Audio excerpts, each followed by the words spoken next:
Equações do primeiro grau com duas incógnitas. Observe o que Clayton está dizendo.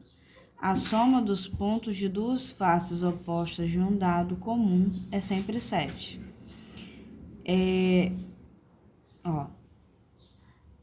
A soma dos pontos de duas faces opostas de um dado comum é sempre 7.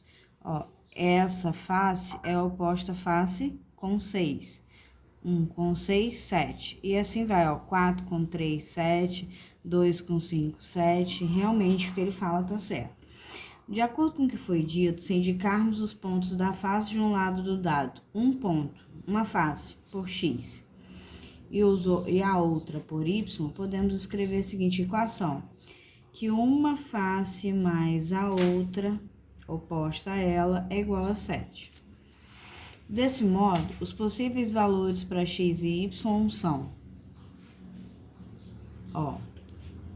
x quando for 1, y vai ser 7. 2, 5, 3 vai ser 4 e assim por diante. A equação x mais y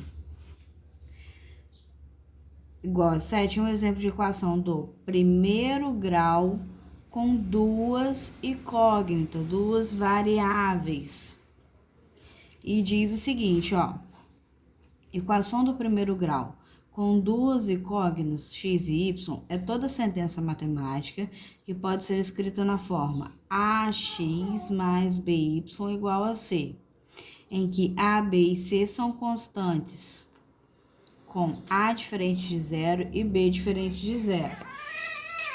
Chamamos de primeiro grau quando as incógnitas, nesse caso, x e y, estão elevadas ao expoente 1, cuja notação é usualmente omitida. O que isso quis dizer? Ele tem sempre uma constante acompanhando o x e o y, por isso que a gente fala que é a e b, e dá o resultado como c. Elas não podem ser zero, porque aí vai deixar de ser com duas incógnitas e vai ter apenas uma. Por exemplo, se aqui for zero, se a for zero, o x não vai existir. A gente vai ter só o y, então vai ser uma equação do primeiro grau com uma incógnita. E vamos lá. Por ser uma equação do primeiro grau, o expoente das variáveis tem que ser 1. Aí aqui nós temos exemplos, A e B diferentes de zero. E é o expoente 1. A e B diferentes de zero, o expoente 1. Elas têm que ser diferentes de zero, isso é muito importante. E tem que ser elevado ao expoente 1. Ok? Aí na página 111, a gente vai ver os gráficos, A solução de uma equação do primeiro grau com duas incógnitas podem ser representadas graficamente em um plano cartesiano.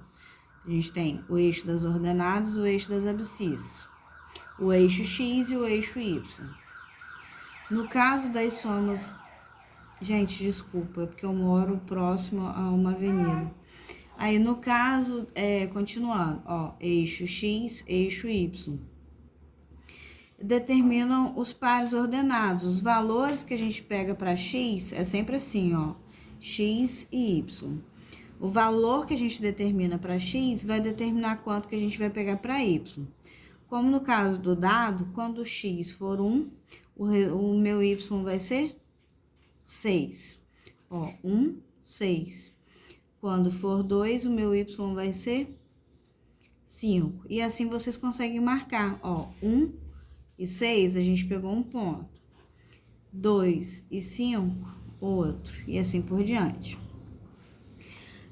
Agora, se considerarmos x e y podem assumir quaisquer valores, podemos determinar mais algumas soluções para essa equação. Observe. Quando a gente tem, x mais y, a gente vai pegar um valor qualquer. Aqui ele deu menos 1 e deu como y 8. Qual foi o resultado? Ele não está seguindo um padrão. O resultado vai ser sempre 7, mas ele está dando outros valores que podem chegar a 7. Entenderam? De fato, podemos atribuir infinitos valores para x e obter um valor correspondente a y, ou vice-versa. A gente pode colocar inúmeros valores para x e a gente vai ter um valor correspondente em y, ou, colocar em y e achar um valor correspondente a x. E a gente pode representar graficamente as soluções dessa equação por uma reta no plano. Como é uma equação de primeiro grau, o gráfico dessa equação vai ser sempre uma reta, podendo ser crescente ou decrescente. É possível demonstrar que o gráfico das soluções de uma equação do primeiro grau com duas incógnitas, ela tem várias soluções, ela tem infinitas soluções. Porém, é uma reta, como eu falei com vocês. O gráfico de uma equação do primeiro grau, sendo com uma variável ou com duas variáveis, vai ser sempre uma reta. Ela podendo estar crescendo ou decrescendo, ok? Na página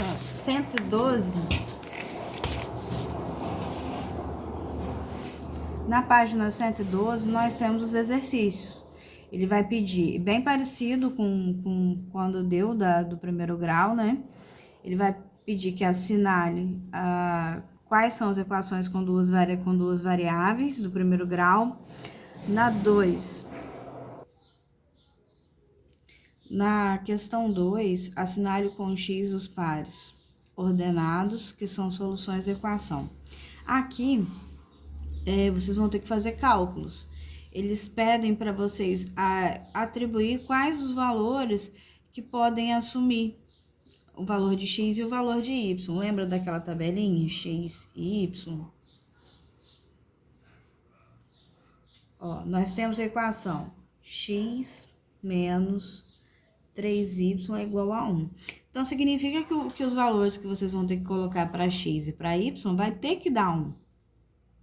Aqui meu livro já deu a resposta, mas vamos fazer um exemplo. Quando x for 4, meu y for 1. Vamos ver se vai dar certo? 4 menos 3 é igual a 1. 4 menos 3 é realmente igual a 1. Então, a letra A é um par. Na letra C, não é. Então, eu vou dar um exemplo de que não é.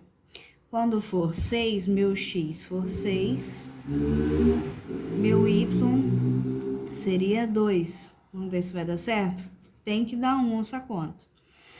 6, 3 vezes 2, 6. É igual a 1. 6 menos 6 dá 0. 0 não é igual a 1. Então, esse par ordenado não vai ser. Certo? Vocês façam assim para os outros. Na terceira questão, escreva 3 pares ordenados que sejam soluções de cada uma das equações. Vocês vão fazer a mesma coisa, só que aí agora, por exemplo, tem que dar 0. Então, quais valores que vocês vão atribuir para x e para y para dar 0 nessa equação? Na quarta questão, em cada item, escreva uma equação do primeiro grau com duas incógnitas, de modo que o par ordenado seja uma solução da equação. Já é o contrário da terceira questão. E na quinta, a metade de um número natural mais o triplo de outro número natural é igual a 18. Então, metade de um número, isso aqui dividido por quem? Por 2. Mais um triplo de um outro número natural é igual a 18. Aí vocês vão achar alguns pares ordenados, as possíveis respostas para essa equação. Lembrando que, aqui embaixo, perdão, gente. Lembrando que se tá dividindo, passo para lá multiplicando. Aí vai ficar x mais 3y igual a 18 vezes 2. Aí agora vocês vão atribuindo os valores, tudo bem?